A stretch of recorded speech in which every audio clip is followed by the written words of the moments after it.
ప్రజలు పనిచేసే నాయకుడిని మాత్రమే ఎన్నుకుంటారని ఒంగోలు పార్లమెంటు అభ్యర్థి సిద్ధ రాఘవరావు అసెంబ్లీ అభ్యర్థి దామచర్ల జనార్దన్ అన్నారు.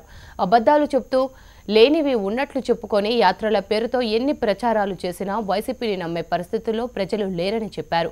ఎన్నికలకు ముందు ప్రజల చుట్టూ తిరిగి తర్వాత కనుమరుగయ్యే నాయకులకు ప్రజలే బుద్ధి చెప్తారంటున్న ఒంగోలు పార్లమెంటు అభ్యర్థి సిద్ధ రాఘవరావు అసెంబ్లీ అభ్యర్థి దామచర్ల జనార్దన్తో మా ఒంగోలు ప్రతినిధి రాజేష్ ఫేస్ టు ఫేస్. ప్రకాశం జిల్లాలో తెలుగుదేశం పార్టీ నాయకులు ప్రచారం ముమ్మరం చేశారు. అయితే గడిచిన 4 ఏళ్లుగా జనం మధ్యలో ఉన్నప్పటికీ కూడా ఏ ఒక్కరోజు కూడా నిర్లక్ష్యం చేయకుండా ప్రతిరోజు ఈ ఎన్నికల ప్రచారంలో పాల్గొంటూనే ఉన్నారు. ఈ రోజు చూసుకుంటే ప్రకాశం జిల్లా ఒంగోలు వాకర్స్ క్లబ్లో కూడా ఉన్న వాకర్స్ అందరినీ పరిచయ కార్యక్రమంలో కూడా పాల్గొన్నారు. మంత్రి సిద్ధారాఘవరావు, అదేవిధంగా దామచర్ల జనార్దన్ ప్రస్తుతం వారితో మాట్లాడడానికి ప్రయత్నిద్దాం. పార్లమెంట్ సెగ్మెంట్లో చూసుకుంటే గడిచిన 4 ఏళ్ల నుంచి మీరు రోజు ప్రచారంలోనే ఉంటారు, రోజు జనం మధ్యనే తిరుగుతున్నారు. అయినప్పటికీ కూడా ఈ 10 రోజుల సమయాన్ని కూడా వృధా చేయకుండా తిరుగుతున్నారు. స్పందన ఎలా వస్తుంది సార్? అందరికీ నమస్కారం.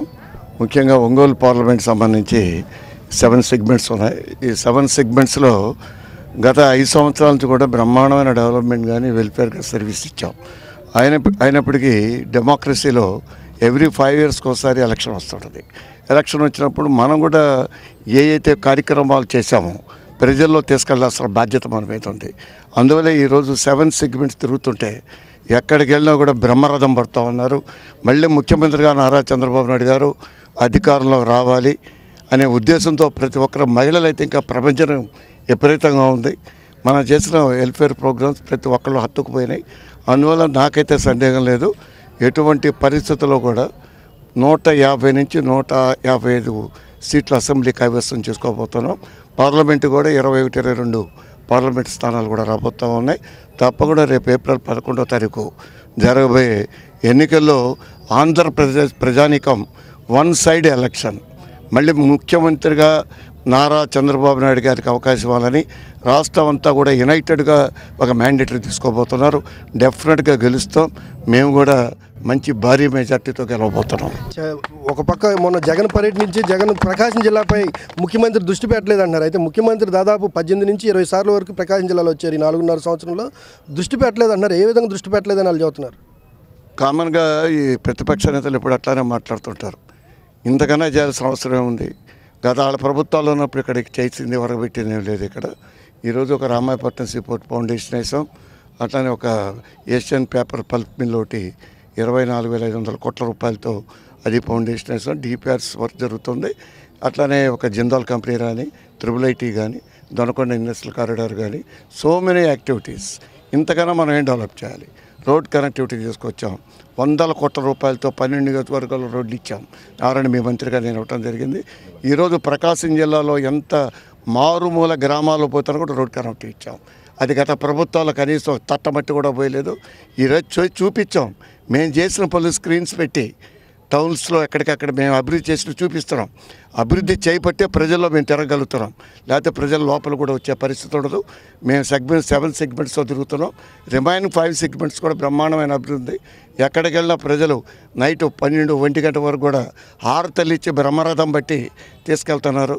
అదే దీనికి ఎగ్జాంపుల్. ఒంగోలు శాసనసభ్యుడు దామచర్ల జనార్దన్ గారు ఇక్కడే ఉన్నారు. ఆయనతో కూడా మాట్లాడుతున్నారు. ఎలా ఉంది సార్ మీ ప్రచారం? దాదాపు 10 రోజులు తిరుగుతున్నారు. జనం నుంచి స్పందన ఎలా కనబడుతుంది? ఈరోజు ఈ రంగారెడ్డి చెరువు మీద వాకర్స్ అందరిని కూడా కలవటానికి ఈరోజు మన రాఘవరావు గారు మేమందరం కూడా వచ్చాం. ఇది గాంధీ పార్క్ అయితే మనం వచ్చిన తర్వాత మళ్ళీ ఎప్పుడో మూతపడిపోయింది, దాన్ని మళ్ళీ ఓపెన్ చేసి దీన్ని అన్నీ కూడా చేసాం. వాకర్స్ ట్రాక్ కూడా దాన్ని ఇంప్రూవ్మెంట్ చేసాం. లైటింగ్ కావాలంటే లైట్లు ఇచ్చాం. ఈరోజు వాళ్ళకి టాయిలెట్స్ కావాలంటే టాయిలెట్స్ ఇచ్చాం. ఎప్పుడు వాళ్ళు పట్టించుకోవాలా, ఇదివరకు ఉన్నారే కానీ ఏం చేస్తున్నారా, ప్రజలకు ఏం చేయాలనేది కూడా ఎవడు పట్టించుకోవాలా. ఈరోజు తెలుగుదేశం పార్టీ వచ్చిన తర్వాత ఈ 4.5 సంవత్సరాల్లో అన్ని ప్రాంతాల్లో అభివృద్ధి జరిగింది. ఎక్కడికి పోయినా కూడా అభివృద్ధి జరిగింది కాబట్టి ప్రజల్లో ఒక మంచి ఆలోచన విధానాలు కూడా ఉన్నాయి. ఒక పక్క ఆర్థిక లోటున్న ముఖ్యమంత్రి గారు సమర్థవంతమైన నాయకుడు కాబట్టి ఈరోజు అన్నీ కూడా తీసుకొచ్చారు. ఆయన వచ్చినప్పుడు జగన్ మాట్లాడేటప్పుడు ఒంగోలుకి ఏం తీసుకొచ్చారని కూడా మాట్లాడుతూ ఉన్నాడు. ఒంగోలుకి క్యాపిటల్కే ఇక్కడ మనం విభజన జరిగిన తర్వాత క్యాపిటలే ఇక్కడ సరిగ్గా లేదు. బస్సులో కూర్చొని ప్రారంభించారు. ఆ తర్వాత ఒక్కొక్కటి వస్తూ ఉన్నాయి. ఈరోజు ఏషియన్ పేపర్ మిల్ కానీ, మన జిల్లాకి IIIT కానీ ఒక్కొక్కటి వస్తున్నాయి. రెవెన్యూ సోర్స్ పెరుగుతుంది. తప్పకుండా రాబోయే రోజుల్లో మన జిల్లాకు కానీ అన్ని జిల్లాల్లో కూడా ప్రతి ఒక్కటి ఉండేటట్టుగా ముఖ్యమంత్రి గారు కూడా ఆలోచిస్తూ ఉన్నారు. ఈరోజు పోయినసారి అన్నీ కూడా తీసుకెళ్ళి హైదరాబాద్లో పెట్టాం. ఈరోజు హైదరాబాద్ 1,00,000 కోట్లు వస్తుందంటే ఆ రోజు ముఖ్యమంత్రి గారు ఆ రోజు ఉండడం బట్టే అన్నీ కూడా తీసుకెళ్ళి అక్కడ పెట్టడం కూడా జరిగింది.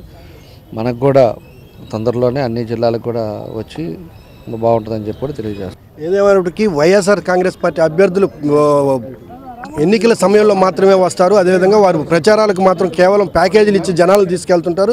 ఎన్నికల సమయంలో మాత్రమే వాళ్ళు నియోజకవర్గంలో ఉంటారు. నియోజకవర్గ అభివృద్ధిపై వారికి శ్రద్ధ లేదని చెబుతున్నారు. కెమెరా పర్సన్ కిరణ్తో రాజేష్, HM TV, ఒంగోలు.